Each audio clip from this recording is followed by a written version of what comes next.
Incumbent ug kanhi Oriental Mindoro governors gikasuhan og pagpangawkaw sa Sandigan Bayan.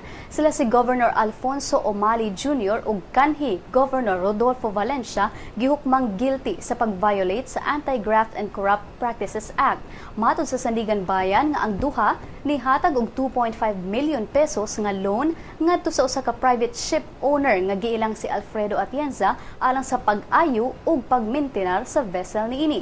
Ang pagpangawkaw nahitabo niadto pang tuig 1994 diin si Valencia mao ang gobernador samtang si Umali mao ang provincial administrator.